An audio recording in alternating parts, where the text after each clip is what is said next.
समाज में, देश में, राज्य में कायदा एवं बंधारण की क्या जरूरत। देश को अच्छी तरह से संचालन करना है, समाज का अच्छी तरह से संचालन करना है, तो समाज का भी कायदा यानी कि बंधारण चाहिए और देश का भी कायदा एवं बंधारण चाहिए। अभी हमारे भारत देश की बात करें तो भारत देश में भी भारतीय न्याय संहिता, पहले इंडियन पिनल कोड ऐसा नाम बोला जाता था, अभी की वर्तमान सरकार ने उसका नामकरण करके भारतीय न्याय संहिता नाम दिया। और जो भी अलग अलग प्रकार के गुनाहित कार्य है उनके लिए अलग अलग कलम बनाई। ऐसा ही हम समाज के लिए देखें तो समाज में भी अच्छी तरह से समाज का संचालन करना है, समाज का विकास करना है, डेवलपमेंट लेना है, तो समाज का भी बंधारण चाहिए, समाज के भी कायदे कानून चाहिए। जैसे हम हमारा परिवार की बात करें तो परिवार के भी कायदे कानून है, नियम है। हमारा परिवार एकजुट करके हमें रखना है तो हमको भी कुछ ना कुछ ऐसे नियमों का पालन करना पड़ता है। अगर हम नहीं करेंगे तो हमारे परिवार में भी बहुत सी तकलीफें, बाधाएं आ सकती है, जिसको हम संस्कार के नाम के भी हम पहचान सकते हैं। उसके अलावा हम समाज में भी देखें और देश में भी देखें, अगर देश में कायदा कानून ना रहे, बंधारण ना रहे तो क्या हालत होगी। असामाजिक तत्वों, गुंडे लोग गुनाहित प्रवृत्तियों रोक टोक बिना रोक टोक के करेंगे। ऐसा ही अगर हम उसके ऊपर दबाव नहीं डालेंगे, उसके ऊपर प्रतिबंध नहीं डालेंगे तो अराजकता फैल जाएगी हमारे देश में। वैसे ही समाज में भी अराजकता फैल सकती है, अगर समाज का बंधारण नहीं है, समाज के कायदे कानून नहीं है तो समाज में भी अराजकता फैल जाएगी। कोई भी असामाजिक तत्व जो है वो बिना रोक टोक समाज में गुनाहित प्रवृत्तियां करेंगे तो समाज एकजुट कैसे रह पाएगा, समाज का डेवलपमेंट कैसे हो पाएगा। तो समाज के लिए भी कायदे कानून चाहिए, देश के लिए भी कायदे कानून चाहिए। अभी जो समाज में कायदे कानून नहीं है, समाज का सुचारू संचालन नहीं है, वो समाज में क्या होता है, आइए हम देखते हैं एक उदाहरण के द्वारा। समझो कोई राजेश नाम की व्यक्ति है और उसके 18-20 जोड़ीदार है, सागरित है, और ये राजेश जो है वो अपने आप को समाज का लीडर, समाज का आगेवान कहलाता है। और उसका जो उसके साथ जो 18-20 उसके सागरित है, वो लोग कोई ना कोई ऐसे समाज सेवक को टारगेट बना के उसको बदनाम करेंगे। जो आदमी अपने हिसाब से अपने क्षेत्र में उसको जो अच्छी लगे वैसी समाज सेवा करता रहता है तो उसके रास्ते में वो बाधा डालेगा। और अभी सोशल मीडिया का जमाना है तो सोशल मीडिया में उसको वो बदनाम करेगा।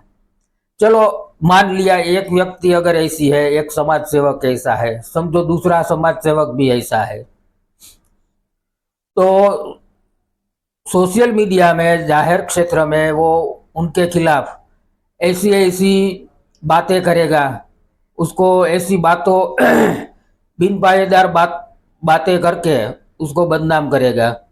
और उसके जो 18-20 सागरित है वो भी उसको, राजेश को साथ देगा।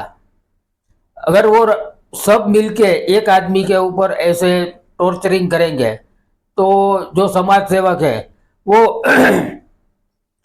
मानसिक रीत से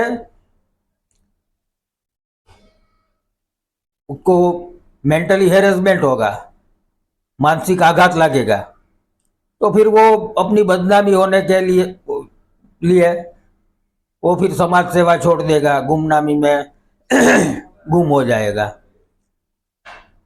लेकिन ये राजेश और उनके जो सागरीद है वो समाज सेवक के जो भी बिन पायेदार आक्षेप है या तो आरोप है उसके सबूत वो समाज को तो देते नहीं है। उनका तो ये क्या है कि एक टारगेट ही है कि इनको समाज में से दूर करना है बस, ताकि वो अपनी जो असामाजिक प्रवृत्तियां है वो खुल के कर सके। अभी ऐसा वो एक एक के ऊपर, दूसरे के ऊपर, तीसरे के ऊपर ऐसा लगातार 10-11 लोगों के ऊपर वो करेगा तो समाज की हालत क्या होगी? समाज में अराजकता फैल जाएगी। अगर ऐसे लोगों के ऊपर, ऐसे असामाजिक लोगों के ऊपर प्रतिबंध नहीं आएगा तो समाज का डेवलपमेंट नहीं हो पाएगा, समाज का पतन होगा। और देखने वाली बात यह है कि अगर समझो कि राजेश को समाज के आगेवान, समाज के श्रेष्ठी जो कहलाते हैं वो लोग ये राजेश को बचाएंगे तो क्या होगा? अभी उसके लिए एक दूसरा उदाहरण देखते हैं कि अगर समझो कि देश में कायदा कानून है, प्रशासन है, पुलिस प्रशासन है, अगर ऐसे गुंडे लोग जो है जो गुनाहित प्रवृत्ति करते हैं उनको अगर ये कायदा और ये पुलिस प्रशासन साथ देंगे तो हालत क्या होगी? ये गुंडे लोग जो है वो बिना रजक हिजक के अराजकता फैलाएंगे और समाज की हालत क्या होगी? समाज में गुंडागिर्दी फैल जाएगी, सज्जन लोगों के लिए जीना हराम हो जाएगा, लूटपाट होगी। अभी ऐसा ही माहौल कुछ समाज में देखा जाता है। समझो ये जो राजेश है तो राजेश को बचाने के लिए समाज के श्रेष्ठी, ये राजेश के जो सागरीद है 18-20, उनको भी बचाने के लिए समाज के श्रेष्ठी, समाज के आगेवान लोग अगर राजेश को बचाने के लिए आगे बढ़ते हैं और जो सज्जन आदमी है, जो निर्दोष लोग हैं, उन लोगों के खिलाफ उनको साथ देने के लिए भी अगर आगे नहीं आते हैं और ऐसे असामाजिक तत्वों को साथ देते हैं तो समाज क्या डेवलपमेंट कर पाएगा? कभी नहीं। समाज का पतन ही होगा इसमें। और समाज में अभी ऐसा देखा जाता है और समाज में अभी माहौल भी ऐसा है कि जो बड़े श्रेष्ठी है समाज के बड़े आगेवान है, वो लोग ऐसे राजेश जैसे असामाजिक तत्वों को और उनके जो 18-20 सागरित है वो भी समझो असामाजिक तत्व ही है, उन सबको बचाने के लिए उनका साथ देते हैं। यहाँ पे ऐसा हम अनुमान चौकस कर सकते हैं कि कहीं ना कहीं ये समाज श्रेष्ठी या ये समाज आगेवानों की चोटी ये राजेश और इनके साथीदारों को, उनके सागरितों के पास दबी हुई होगी।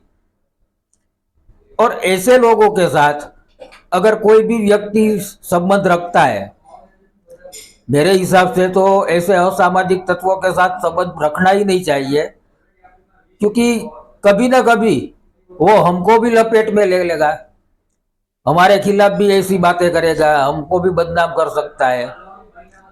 और समझो कि कोई एक आदमी ऐसा हो सकता है जो समाज विरोधी कार्य करता हो, समाज के अहित में कार्य करता हो, लेकिन 10-11 आदमी के साथ एक ही टीम, एक ही ग्रुप ऐसा कार्य करे, असामाजिक कार्य करे, गुनाहित कार्य करे, तो समाज को भी ये बात जाननी रहेगी कि कौन सही है कौन गलत है। समाज आगेवानों को, समाज श्रेष्ठियों को भी सोचना चाहिए कि इसमें किसकी गलती है, कौन निर्दोष है, कौन सच्चा है, कौन गलत है। लेकिन समाज में ऐसा बनता नहीं है। अगर समाज में ऐसा नहीं बनेगा, ऐसे असामाजिक लोगों के ऊपर प्रतिबंध नहीं आएगा, तो समाज में चौक्कस अराजकता फैल सकती है। और जो लोग जो श्रेष्ठी, जो आगेवान, जो अग्रणी, इन लोगों को साथ देता है, इन लोगों को बचाता है, तो नाती बंधुओं को भी समझना चाहिए कि इन लोगों के साथ संबंध रखना या नहीं रखना। अभी मैं सभी दर्शकों को विनंती करता हूं, आज के ये एपिसोड के बारे में आप सोचें, समाज का विकास करने के लिए क्या करना चाहिए। ऐसे असामाजिक तत्वों को समाज से बाहर फेंक देना चाहिए, समाज का कायदा कानून होना चाहिए, समाज का बंधारण बनाना चाहिए। कमेंट में आप ज़रूर बताना। मेरे कारीगर की कलम यूट्यूब चैनल को सब्सक्राइब करना, वीडियो को लाइक करना, कमेंट ज़रूर से देना, और आपके रिश्तेदारों को ये वीडियो भेजकर कारीगर की कलम यूट्यूब चैनल को सब्सक्राइब करने के लिए विनंती करना। जय विश्वकर्मा, जय मुरदास।